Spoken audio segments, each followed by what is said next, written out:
mis amados, ¿cómo están? Sean bendecidos en nombre de nuestro Señor Jesucristo. Una vez más, Dios nos bendice con estar juntos esta mañana. Una mañana en la que tenemos que orar con nuestro hermano José Luis, que está con nosotros en este día, porque como tuvo un accidente con su pierna y no está muy bien. O sea que vamos a orar antes de comenzar con el mensaje. Padre eterno, gracias por todo tu amor, tu misericordia, Señor. Queremos en este momento venir delante de ti, Dios, y ponerte a nuestro hermano José Luis ante tu presencia, Señor. En que tu mano, tu misericordia siempre esté con él y que tú puedas sanarle, Señor. Tú sabes la situación que tiene en su pierna. Tú conoces, Señor, por lo que le está pasando, Dios, y que no esté con nosotros esta mañana es de saber que no ha sido posible por el dolor, Señor. Que tú tengas misericordia con él, Dios, y ponga tu mano en él y le sanes, Dios. Que él pueda pararse y predicar tu palabra como él ama, Señor. Te lo pedimos, te agradecemos en el nombre de Jesús. Gracias, Señor. Amén. Bueno, pues amados, qué bueno que estamos juntos para este día también compartir la palabra de Dios y seguir con nuestra serie donde estamos viendo Jesús es Dios a través del Evangelio de Juan. No hemos enfocado en este Evangelio porque Juan, su objetivo principal en su Evangelio es eso, es mostrar quién es el Mesías. Y sin mostrarle al Mesías está diciendo que quiere mostrar que Jesús es Dios. Y nosotros continuamos con esta parte hoy, la cual he titulado La encarnación del Verbo. Recuerda que primero vimos el Verbo estaba con Dios, el Verbo era Dios. O sea, vimos esa parte como Juan presentó que desde el principio existía el Verbo, la palabra. Y luego nos muestra, como vimos la semana pasada, de que el Verbo era la luz del mundo, el Verbo vino a alumbrar el corazón del hombre. Pero ahora Juan se centra ya en esta parte, la cual para muchos es algo difícil. Y es que es una, podemos decir, una de las afirmaciones más asombrosas que tiene el cristianismo, es decir, que Dios se hizo carne, se hizo hombre. Y incluso podemos ver en 1 Corintios 15:47, el primer hombre era de la tierra, refiriéndose a Adán. Ya Adán fue formado en la tierra. Y luego dice, el segundo hombre, Jesús, es del cielo. O sea, Adán fue formado en la tierra, Jesús vino del cielo. No fue creado, vino del cielo. Y como titulé la encarnación del Verbo, vamos a más o menos definir lo que significa encarnación. Es acción, el resultado de encarnarse, de hacerse carne. Esto es lo que significa. Cuando se está entonces diciendo esto, que Dios tomó forma de carne, y vamos al versículo 14 del capítulo 1 del Evangelio de Juan, donde Juan nos da esta afirmación. Si puede ir conmigo, por favor, dice el versículo 14. Y el Verbo se hizo carne y habitó entre nosotros, y vimos su gloria, gloria como del unigénito del Padre, lleno de gracia y de verdad. Oro ahora para que Dios ponga gracia en mí ante la predicación de su palabra, lo cual yo doy gracias a Él por su amor y su misericordia cada día, y que me permite a mí poder predicar su palabra. Lo cual te pido, Señor, que en este momento tú abras nuestros corazones para recibir tu palabra, nuestra mente, haciendo cualquier cosa que esté allí cruzándose y no nos deje centrarnos, enfocarnos en tu palabra. Que este día nos ayude, Señor, y abra nuestra vida. A mí, Señor, que estoy exponiendo tu palabra, te pido que me guardes. Y lo cual te doy gracias por el enorme privilegio de poder predicarla, Señor. En el nombre de Jesús. Amén. El Verbo fue hecho carne, nos dice Juan aquí en el versículo 14. Y hay algo importante que es bueno nosotros rescatar de esta parte cuando dice el Verbo fue hecho carne. ¿Qué está diciendo? Nos está confirmando que Jesús adoptó una naturaleza humana. Y aquí lo vemos en Hebreo 1, Hebreo 2, el versículo 14 al 18, en Hebreo 1, en los primeros versículos. Que el Verbo, o sea, Jesús, tomó una naturaleza humana. ¿Qué nos está diciendo entonces? Que Jesús existía en el cielo no con una naturaleza de hombre, sino como espíritu. Dice la palabra de Dios, es espíritu. Entonces, si estamos diciendo esto, que ese Dios todopoderoso siempre existió como espíritu, un día decide tomar la forma nuestra. Claro, esto para el judío era algo imposible, no era algo que ellos aceptaran, comprendieran, vamos a decirlo así, de que Dios tomara un cuerpo humano. Juan trascendió más allá y lo lleva al versículo 14, donde le está diciendo, sí, Dios lo hizo, Dios se hizo hombre, tomó un cuerpo humano. ¿Y por qué para muchos también esto es algo incómodo de ver? El punto es que muchos dicen que la carne está corrupta, contaminada. ¿Cómo Dios va a tomar una carne corrupta siendo un Dios santo? Bueno, lo primero que nosotros debemos analizar y recordar que en el capítulo 1 de Génesis, cuando Dios iba creando, decía que todo era bueno de gran manera. Eso incluye a Adán. Cuando creó a Adán, también Adán era bueno en gran manera. Estamos hablando antes de Adán pecar. O sea que el hombre en la creación, al inicio, cuando no había pecado, también era bueno en gran manera. Además, algo que nosotros no podemos perder de vista jamás, es que Jesús no pecó.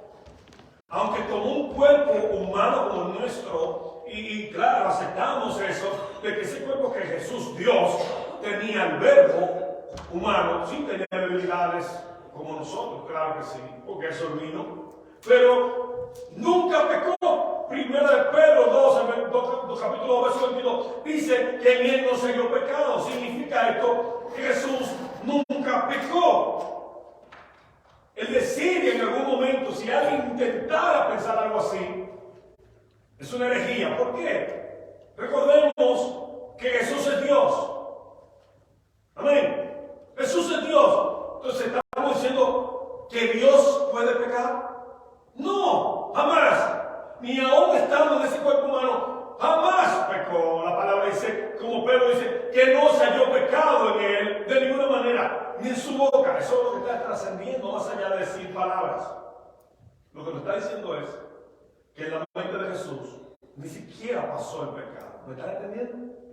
Su pensamiento jamás, ni en su pensamiento hubo pecado. Decir que sí, una herejía, porque tú estás diciendo que yo peco, aunque sea pensando. Amén. Porque todos los que estamos aquí, en pensamiento hemos pecado muchísimas veces.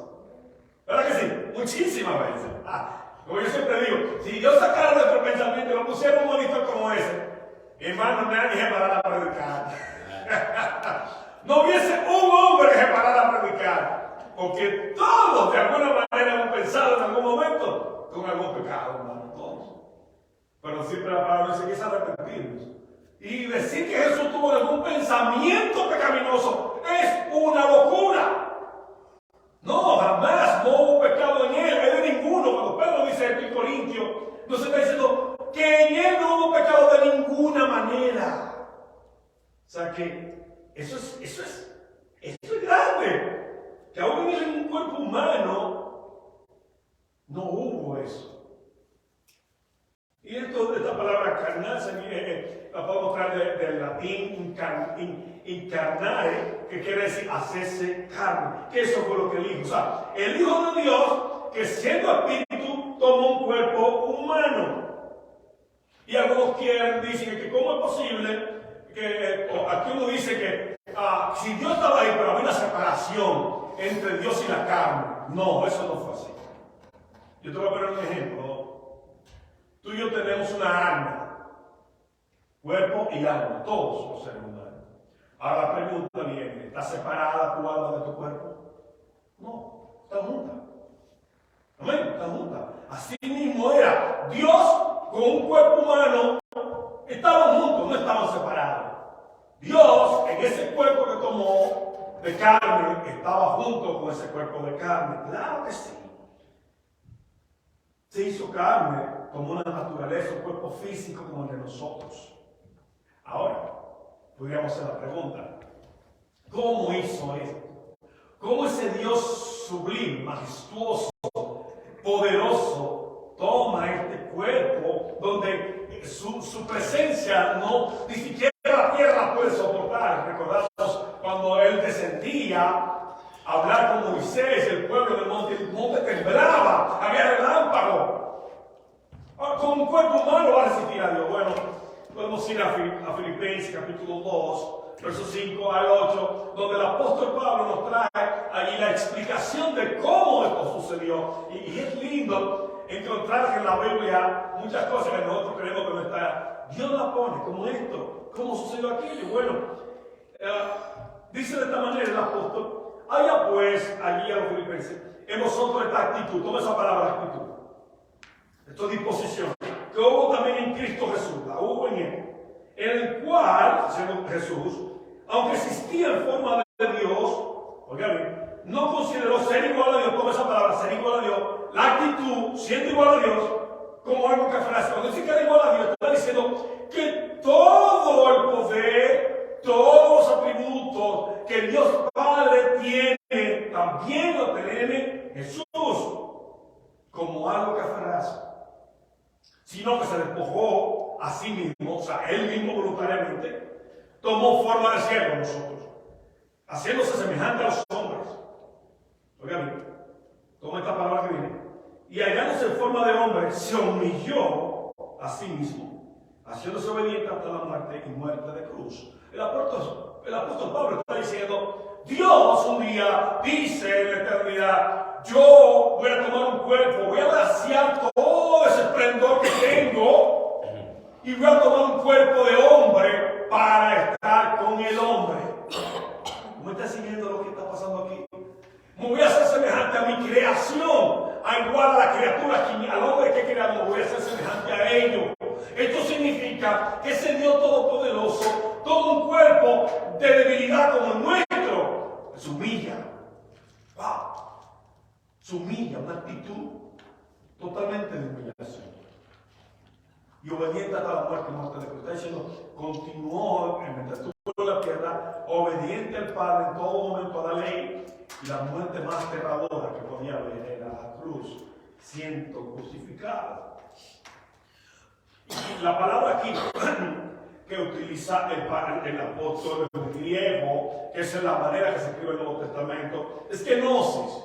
Y esto es interesante porque esta palabra nos muestra qué fue lo que hizo. Vaciamiento, agotamiento, o sea, todo ese esplendor lo vació, lo quitó de él para estar en este cuerpo que él tenía. No tiene, nada más decir. Cuando estoy hablando de los momentos que viene a la tierra, ya lo tiene, vamos a hablar más adelante. Y esto tiene que ver con usted también, un énfasis con humillación, con descendencia de Cristo, humillarse de esa manera. Se vació todo ese esplendor para estar en un cuerpo humano, porque realmente no lo hubiera resistido si no lo hace. Recordemos lo que acabo de decir hace un ratito, cómo el monte temblaba, se estremecía, relámpago, solamente con mirar y hablar a Moisés allí. Y ya la tierra no podía contenerlo. Piensa usted. Imagínese, todo su cuerpo humano no lo va a resistir, pero hace eso. Entonces también hay algo más que el apóstol Pablo dice: habitó, y esto es interesante, para que podamos entender qué es lo que hace. Dice habitó, y esto es importante, significa vivir o morar en un lugar. Habitó, vivir o morar en algún lugar. Esto es lo que él hace. Estando en el cielo, toma un cuerpo en el cual en libertad. Lo que Juan está diciendo, prácticamente, que Dios cambió de residencia, por decirlo así. Dios cambia de residencia. Quiero que tú vayas siguiendo. Primero existía el tabernáculo. Cuando Moisés hace el tabernáculo allí, en el lugar santísimo estaba la presencia de Dios. Por eso, el sumo sacerdote una vez al año podía pasar. Luego con Salomón, Dios permite que haya un templo grandísimo. Era una de las maravillas de aquel tiempo, de aquellos tiempos. Y en ese lugar santísimo, el templo, habitaba la presencia de Dios. Ahí no podía pasar nadie, solamente el sacerdote, el sumo sacerdote una vez al año. Y entraba era una cuerda y unas campanillas, y unas campanillas. El sumo sacerdote entraba una vez al año y sonaba, mientras él se movía, las campanillas estaban sonando. Si esa campanilla dejaba de sonar en algún momento, y había un silencio sepulcral, Los que estaban fuera lo alaban porque sabían que Dios lo había matado ahí dentro. ¿No entiendes esto? Y los han entrado a buscarlo, los jalaban para sacarlo. Está diciendo entonces, ya Dios no estaba en el tabernáculo, la tienda de Moisés, porque ya no existía, pero tampoco en el templo hecho por Salomón, porque ahora tomó otro tabernáculo, que era un cuerpo humano. El Verbo se hizo un tabernáculo donde iba a habitar. Y podemos ver dos textos, vamos a decir dos lugares en la Biblia que podemos entender esta parte. Hebreo 8, por ejemplo, verso 2 dice: el que sirve en el santuario, pon atención a esto, el que sirve en el santuario, es decir, el verdadero tabernáculo, levantado por el Señor y no por ningún ser humano. Antes de seguir con el siguiente, vamos a recordar Isaías 7:14, donde allí el profeta decía que el nombre que llevaría el niño nacido se llamaría Emmanuel, que es Emmanuel, Dios con nosotros. Significa esto, que Dios iba a estar con el hombre, Dios con nosotros. Dios iba a estar caminando con su creación en la tierra, pero en un cuerpo humano. Por ejemplo, Juan capítulo 2, 18 al 22, dice de esta manera. Entonces los judíos respondieron y le dijeron: ya que haces estas cosas, pon atención a esta palabra, ya que haces estas cosas, ellos están conscientes que Jesús hacía esos milagros. Ellos estaban conscientes, no tenían excusa. ¿Qué señal nos muestra? Oye, qué locura. Yo también la señal de casa. ¿Qué señal nos muestra? Jesús le responde de esta manera, pon atención. Jesús le respondió y le dijo: destruid este templo, destruyan este templo, quiere decir, y en 3 días lo levantaré. Destruid este templo y en 3 días lo levantaré. Está hablando de su cuerpo, míralo ahí. Entonces los judíos le dijeron: en 46 años fue edificado este templo y tú lo levantarás en 3 días. Pero él hablaba a Jesús del templo de su cuerpo. Por eso, cuando resucitó de los muertos, sus discípulos se acordaron de que había dicho esto y creyeron en la escritura y en la palabra que Jesús había hablado. De que él está hablando del templo de su cuerpo, de que era habitó entre nosotros, significa tabernáculo, plantó una carpa, plantó una tienda. Él mismo se plantó un lugar donde iba a recibir su presencia.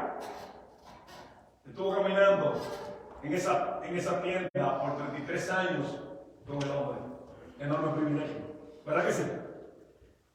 Para aquellos que, gloria a Dios, pudieron entender eso, como ellos. Fíjense, Jesús le dijo y se quedaron, me imagino, ahí en ese momento, que él estaba diciendo eso, como los demás judíos que estaban escuchando: destruiste el templo y en 3 días lo levanto. Y como los judíos dicen, 46 años se hizo este templo, ya todo va a destruir en 3 días. Me imagino los discípulos en ese momento, lo que estaba diciendo el maestro, porque fíjese aquí, que la escritura dice que hasta después de la resurrección, porque ellos entendieron. En ese momento se quedaron turbados también. ¿Qué estaba diciendo el maestro? Pues ellos tienen razón, no, pero va a destruir en 3 días. Pero ellos entendieron. Y fue algo importante que ellos pudieran entender eso. O sea, él se vació a sí mismo, se despojó, tomó una naturaleza humana, participó de la carne, del cansancio, de la sed, de sudar como nosotros.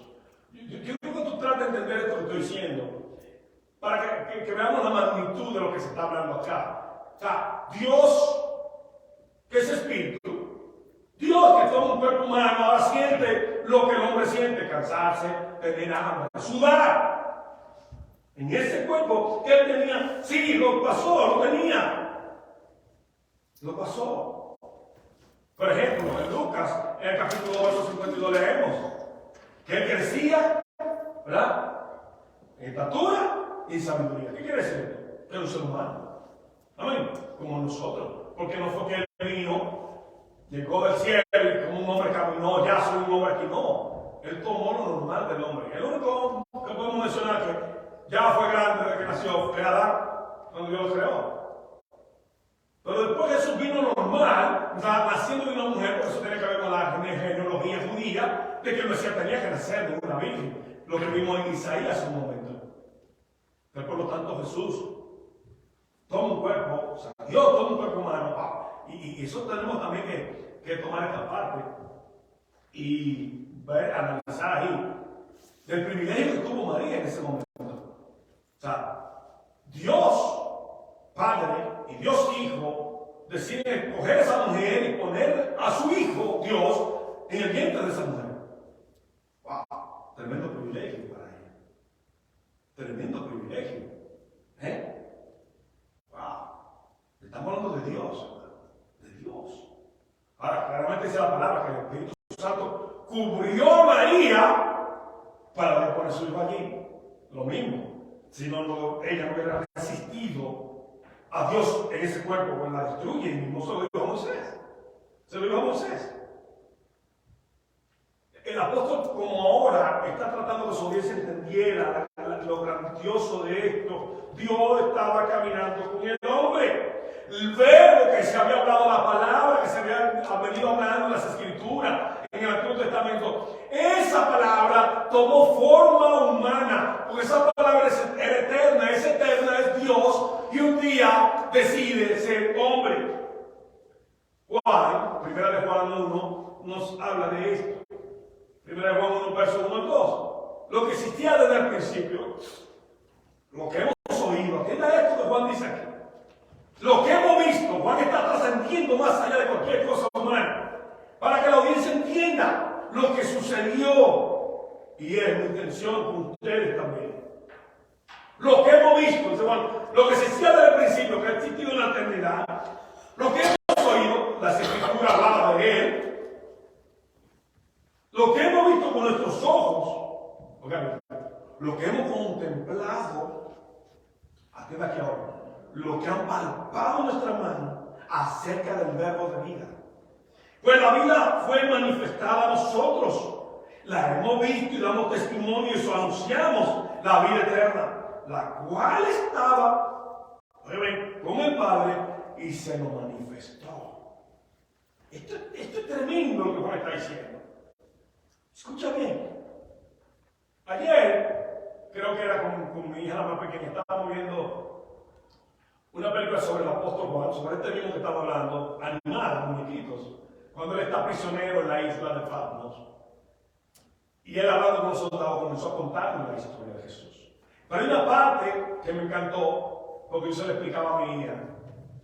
Cuando ellos están hablando, ¿cómo tú sabes estas cosas? Y Juan dice, porque yo estaba ahí. ¿Qué es esto tan tremendo que Juan dice? Yo estaba ahí. Aquí es una animación, no estamos hablando que la Biblia dice Juan y Isabel, ni vemos en ningún momento cuando él hablaba con algún soldado ni nada. Pero yo quiero que tú entiendas lo que Juan nos está diciendo aquí con esta palabra. Yo estaba ahí. Hay varias cosas, pero yo la que quiero resaltar es esta. Juan anduvo con Jesús desde el principio, fue de los primeros discípulos de Jesús. Pero Juan tuvo algo que ninguno de los otros apóstoles tuvieron, y era que él estaba parado frente a la cruz. De todos los apóstoles, el único que estaba parado frente a la cruz era Juan, el del Evangelio. Ni Pedro, ni Santiago, nadie más. Él y las mujeres estaban ahí parados, frente a la cruz. Juan está viendo a su maestro, por lo cual estuvieron juntos por 33 años, por 3 años y medio, él como su discípulo. Y ahora está viendo a su maestro colgado en la peor manera que se puede poner a una persona. Todo herido, y vamos a ver un chima adelante, sin poder hacer nada ahí, lo ve morir. Oye bien, Juan ve a Jesús cuando muere. ¿Tú estás viendo esto? Y luego lo ve cuando resucita. No es cualquier cosa. ¿Me estás siguiendo? No es cualquier cosa. Verlo con toda esa herida allí, humillado, clavado por horas. Muere Juan lo ve. Y ve cuando lo bajan muerto.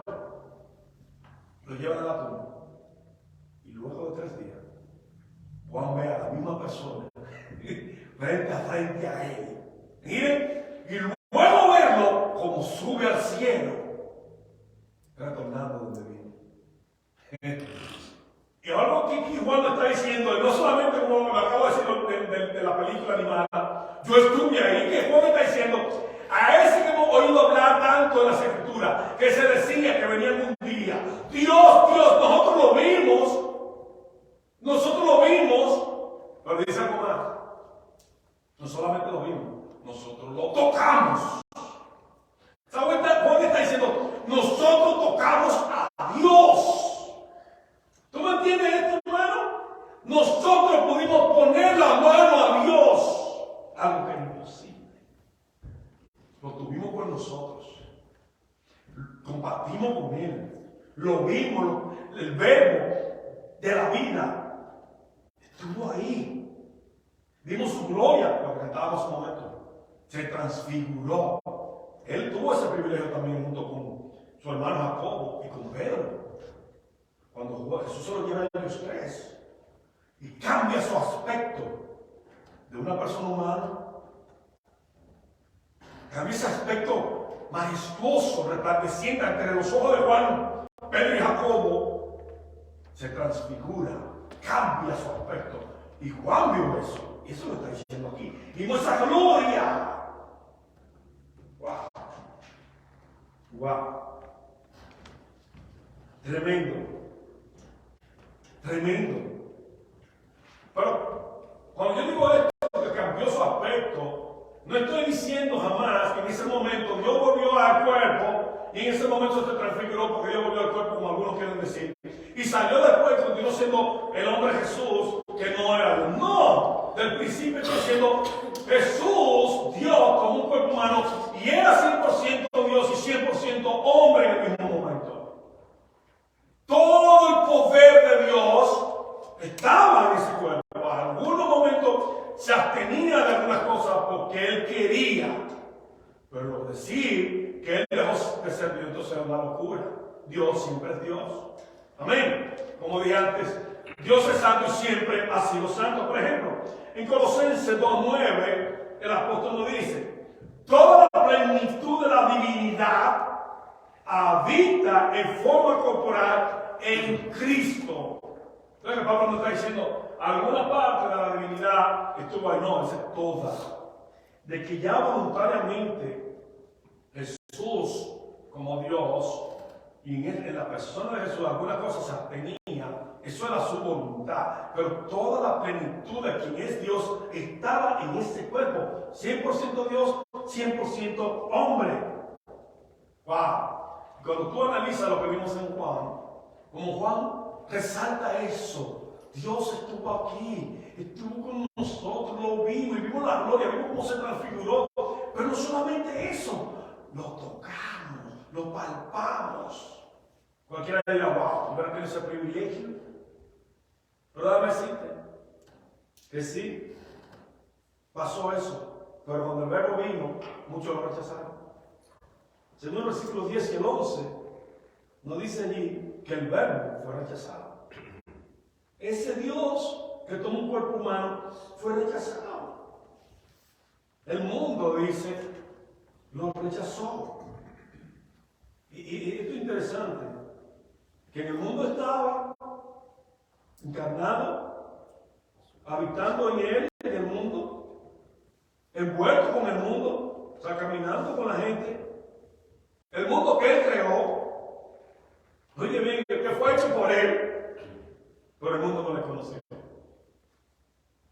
Como primera de Juan dice, capítulo 3, verso 1, que el mundo no le conoció.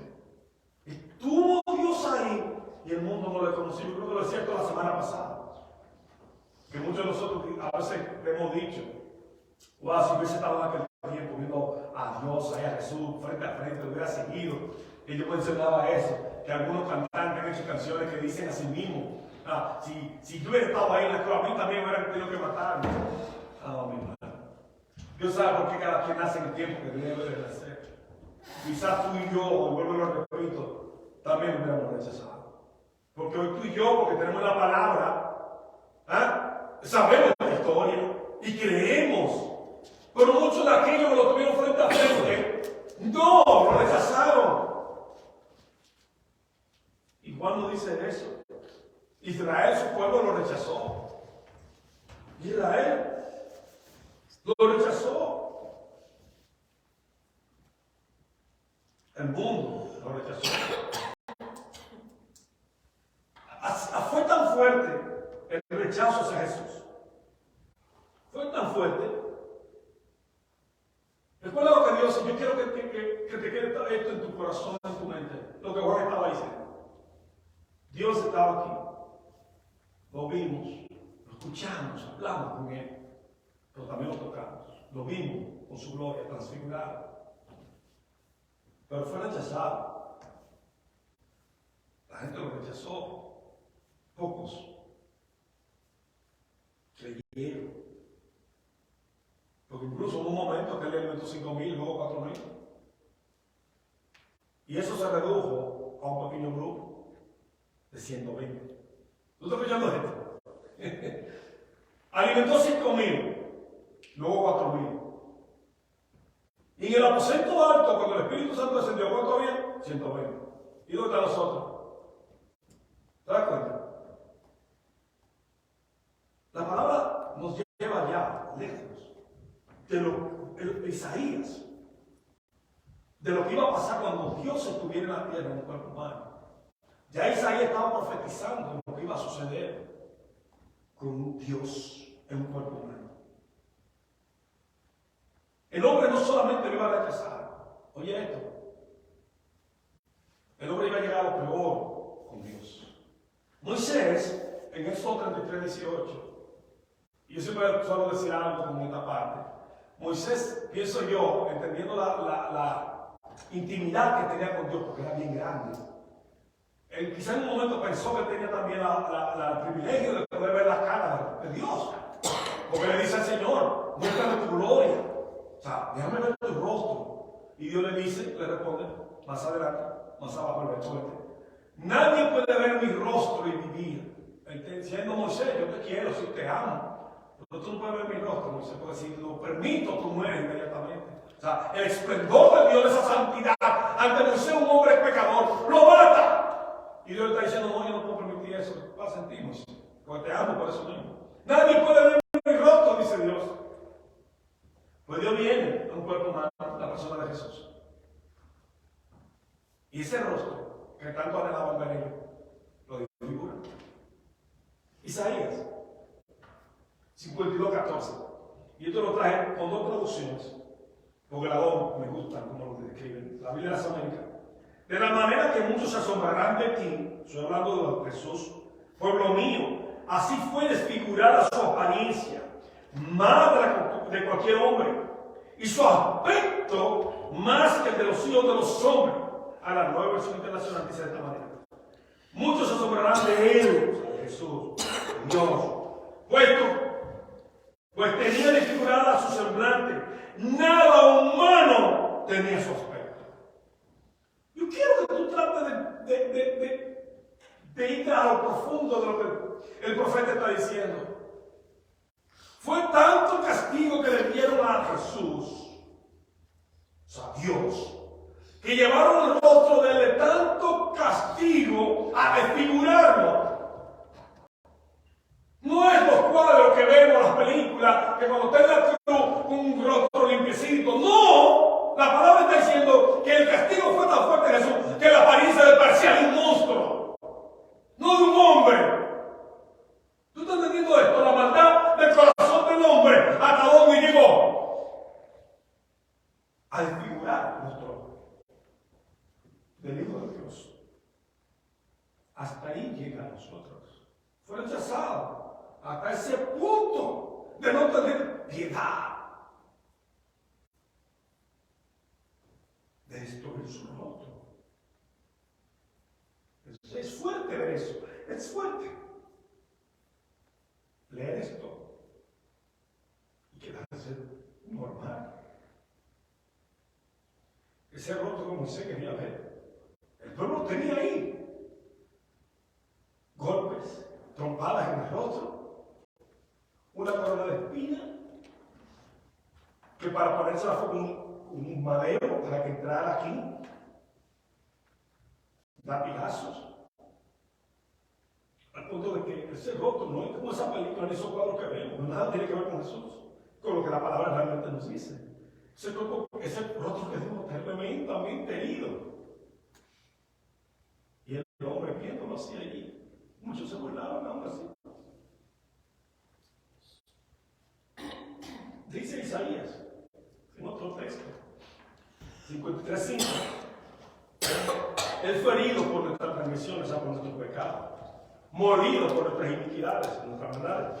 El castigo por nuestra paz, para que tuviéramos paz, cayó sobre él. Y por sus heridas, sus llagas, hemos sido sanados de nuestros pecados. Yo te traje la palabra que se usa aquí en el hebreo para decir morido. Para que tú entiendas ya lo que acabamos de ver del rostro, a lo que lleva ya la otra parte de morido. Es de acá.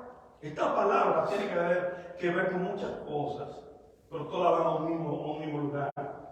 Aplastar, desmenuzar, quebrantar, entristecer, oprimir con violencia, lastimar, abatir, humillar. Eso dio un momento. Estoy entristecido hasta el punto de la muerte. Esta palabra incluso es usada por los judíos cuando morían el trigo, para moler el trigo, cuando lo llevaban hasta el polvo, que el trigo fuera polvo. Y no es ninguna casualidad que el profeta haya sido inspirado a poner esta palabra. ¿Qué nos dice esto? Ya que vimos lo del rostro. Que el cuerpo de Jesús fue molido a golpes. ¿Están viendo esto? Tanto deseo de ver a Dios. Lo tenían con ellos y muelen su cuerpo a una magnitud horrible.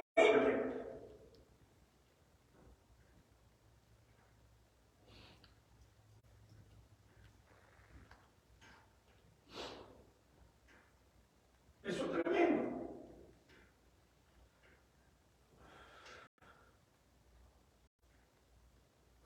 Latigazos para destruir su cuerpo, porque no era para darle cariño, era para destruir su cuerpo, que quebrantaron su carne. Con todas las heridas allí clavadas. ¿Quién se la curó? Nadie. Clavado horas ahí, traspasado sus manos, sus pies. La maldad del hombre. La maldad del hombre. Pero yo te digo, hermano, cierto, quisiéramos haber estado en ese momento, pero Dios no te permitió nacer en ti y a mí. No mira lo que llegaron a ser los hombres. Quizás tú y yo hubiéramos sido igual. En 2 Corintios 5:21 dice que Dios, el Padre, hizo pecado por nosotros, que decía Isaías. O sea, todo el pecado nuestro, mientras estaba en la cruz, Él lo cargó. Él lo cargó para que tú y yo podamos ser salvos. Por eso dice, fuimos salvados de nuestro pecado. Mira que el nivel fue rechazado. No fue rechazado porque yo no lo quiero escuchar. No, a llevarlo a punto de un sufrimiento impensable. Impensable. Cuando vemos esto, nuestro corazón debe correr a abrazar a nuestro Señor y Salvador. Abrazarlo y decir, te amo. ¿Te imaginas? Pero si yo pienso en el ladrón, y lo hablamos en mi casa hace poco con mi familia, ese ladrón que vino a Cristo en pleno crucifixión.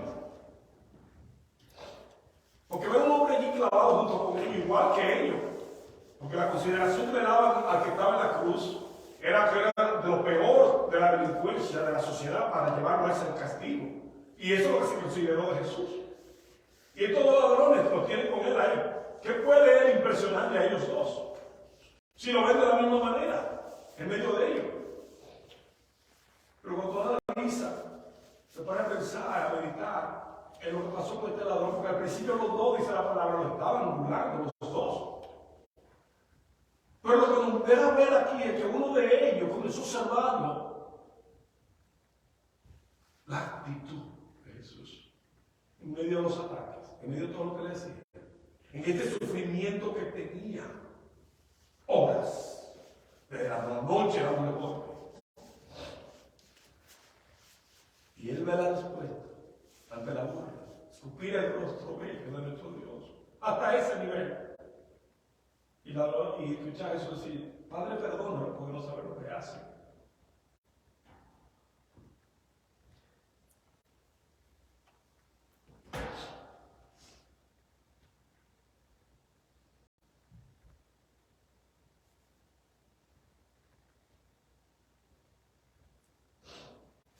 Yo imagino que el corazón de ese ladrón lo miró y dijo, wow, ¿cómo él responde así? Por lo que está viviendo, lo que está haciendo. Tan calmado. Y eso poco a poco fue trabajando en el corazón de ese hombre. Al punto de decirle a uno que está crucificado igual que él, reconocerlo como Dios, como Señor y Salvador. Señor, cuando vengas en tu reino, Salvador, acuérdate de mí. ¡Wow! Es impresionante. Y tú y yo tenemos mayor privilegio que Él. Porque estamos escuchando ahora de eso y debemos ir a abrazar a nuestro Dios y decirle gracias. Porque Él se encarnó para que seamos sus hijos. Y eso lo dice en el verso 12 y 13. O sea, se encarna para salvarnos y al mismo tiempo hacernos sus hijos. Porque el que está sin Cristo no es hijo de Dios. La gente dice, todos somos hijos de Dios. No, la Biblia no dice eso. Claro, cuando estudiamos la Biblia solemos decir muchísimas cosas. Pero la Biblia no dice que todos somos hijos de Dios. No dice eso la Biblia. Puedes decirlo tú porque lo has escuchado toda tu vida, tu abuelo, tu papá, quizás te lo enseñó. Bueno, lamentablemente es error. La Biblia no dice eso, que todos somos hijos de Dios, de verdad. Recuerda que Dios es santo. Amén. Y como lo que le siguen debe tratar de ser santo, entonces tú no me puedes decir a mí que un terrorista que está matando gente hijo de Dios. ¿O sí? No. Uno que anda robando impuestos porque lo encontró, lo mata, ese no es hijo de Dios. ¿Cómo vas a decir que sí? No. Un violador que viola aquí, como con los casos que estamos viendo lamentablemente de República Dominicana, uno reciente, que es horrible oír cosas como esa de un profesor. No sé si la justicia dominicana va a terminar en este caso, porque lamentablemente ya no confío en la justicia de mi país. Un profesor se aprovecha de esta niña de 16 años y hace eso tan horrible, porque lamentablemente hasta ahora él es el sospechoso, por lo que se dice que quedó solo con ella en el carro. ¿Tú me vas a decir que es hijo de Dios? Por Dios. Incluso Jesús a los fariseos en un momento le dijo, vosotros sois hijos de vuestro padre el diablo.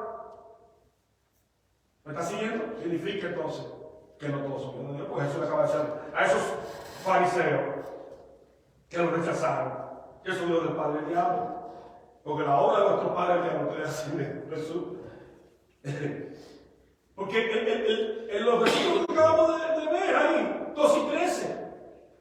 2 y 13 lo dice. Y cuando dice que lo que recibirlo significa creer en Él.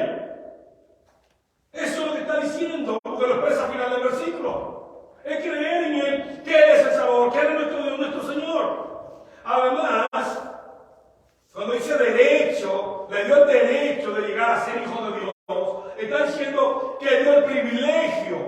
Y ahora tenemos que analizar esa parte. A todos que recibieron, le dio el derecho, ok, paremos ahí entonces. A todos que le recibieron, le dio el derecho, significa que le dio el derecho, le dio el privilegio que antes no tenía. ¿Me está siguiendo? Si da el privilegio, el derecho ahora, es porque antes tú no lo tenías. A todo el que lo recibió, no a todo el que lo rechazó. Todo el que lo recibió, le dio el derecho de llegar, o sea, no antes no, de llegar a ser hijo de Dios. O sea, significa que antes de no es hijo de Dios. Somos hijos adoptados por Él. Primera de Juan 3:1. Mira cuán gran amor nos ha otorgado el Padre, para que seamos llamados, oye bien, hijos de Dios. Si está diciendo para que seamos llamados, es porque antes no lo éramos, hijos de Dios. Y eso somos, porque ya lo somos, ¿eh? Por esto el mundo no nos conoce. Mira lo que yo estaba diciendo antes, porque no le conoció a Él. Por esto el mundo no lo conoce, porque no le conoce a Él. ¿Qué dice? O sea, una persona que vive una vida de pecado, dice el mismo Juan, no ha conocido a Dios. Amén. aquellos que luchan con el pecado, con las tentaciones, para agradar a Dios, es un hijo de Dios. Como dije antes, violadores, ladrones, terroristas, no pueden ser hijos de Dios. Con su vida de pecado, y Dios no va con el pecado.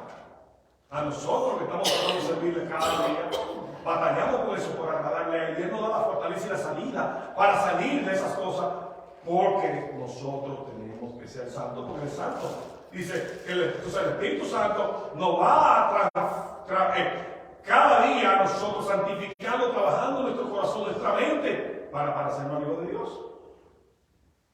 Porque lo que son hijos de Dios deben parecerse a Él. Además tienen su espíritu. O sea que los que creen en su nombre, ¿sabes? Los que creen en Él, porque decir a la persona, cuando decir que creen en Él, está diciendo a la persona en Jesús. Juan 3:18. El que cree en Él, o sea Jesús, no es condenado. Pero el que no cree ya ha sido condenado por rechazarlo. Porque no ha creído en el nombre del unigénito Hijo de Dios. Todo el que rechazó antes a Jesús y el que rechaza a Jesús ahora, el que lo rechazará en el futuro, no será hijo de Dios, significa que será condenado. Es lo que está diciendo. Primera de Juan 5:13. Estas cosas os he escrito a vosotros que creéis en el nombre del Hijo de Dios, para que sepáis que tenéis vida eterna. Cuando ya yo he creído en Jesús, yo acepté al Señor Jesús como mi Señor y Salvador, tengo vida eterna. Ya he sido sellado por el Espíritu Santo para vivir eternamente con Jesús. O sea, de esto aprendemos que ser hijo de Dios es un privilegio. ¿Te das cuenta, mi hermano? Y que muchas veces nosotros nos preocupamos, a veces vemos el hijo de ciertos reyes en la tierra, de tal millonario, y decimos quizás en nuestra mente, si yo fuera hijo de fulanito, el apellido tal, si Dios tuviera el apellido tal, el apellido Trump, ¿cómo no tuviera mi vida? Pero aquí nos está diciendo a nosotros que el tener el apellido de Dios es un privilegio mayor de todo eso. Porque tener esos apellidos no nos va a dar vida eterna, solo Dios. Porque si morimos, se acabó todo. Pero si morimos en Cristo, llevando el apellido de Jesús, vamos a tener vida eterna, mi hermano. ¿Qué más grande que eso? Tener los millones del mundo todo este tiempo mientras vivas en la tierra y mañana ser condenado al infierno. O tener la adopción de Dios como hijo y mañana, aunque no tengas un peso aquí, un centavo, un dólar, te mueres como todos vamos a morir, pero cuando abras tus ojos ante el Señor tendrás vida eterna. No hay comparación, hermano. Dice, porque es un don de Dios. No hay nada que hayamos hecho para merecer eso. Dice Efesios 2:8. Porque por gracia habéis sido salvados por medio de la fe en Jesús. Y esto no de vosotros, sino que es un don de Dios, un regalo de Dios que nos dio la salvación. Nada que hagamos, ganamos la salvación, porque Cristo fue a sufrir a la cruz. Juan 15:16. Vosotros no me escogisteis a mí, sino que yo os escogí a vosotros. Yo designé para que vayáis y deis fruto, la santificación, y que vuestro fruto permanezca, para que todo lo que pidáis al Padre en mi nombre os lo conceda. Nadie busca a Dios, dice la palabra. Nadie dice la palabra. Dios es quien nos busca a nosotros. ¿Tú estás viendo esto? Este Dios tan poderoso, ese Dios tan santo, decide no solamente tomar un cuerpo humano, sino que busca a Él al hombre pecador que le ha dado la espalda para traerlo por amor, para darle vida eterna. Wow.